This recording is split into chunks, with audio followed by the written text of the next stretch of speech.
अचो तो बंद क्यों? असलम साहब FIR थी ना? ना आने थी सर नहीं ना आने सर ठीक है के हमारी भी खुली आ जा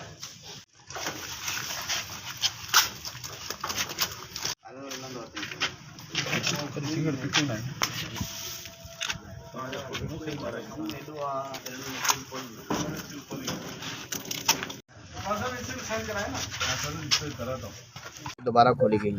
बिस्मिल्लाहिर्रहमानिर्रहीम। ये पहले भी कुछ दिन पहले ये सील की गई थी। इन्होंने कुछ मिलावटी शुदा मिर्चें तैयार की थी और कुछ सामान किया था और अनअप्रूव्ड पर्सन जो यहाँ बैठा हुआ था और वो उस वक्त भाग गया था।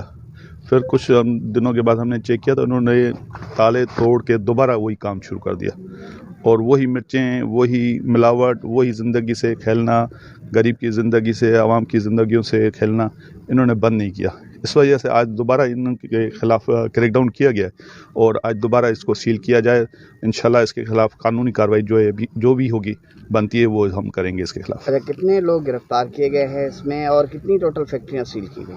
इस वक्त हमने 2 सील की हैं, तीसरे पे जा रहे हैं हम और 2 आदमी गिरफ्तार किए हैं जो मज़दूर हैं, मालकान नहीं हैं, मज़दूर हैं। मालकान सारे भाग गए हैं। इस वक्त उनके ख़िलाफ़ भी जो है पर्चा काटने की जो हिदायत की गई है तो इंशाल्लाह पर्चा काट के उनको कानूनी कार्रवाई की जाएगी।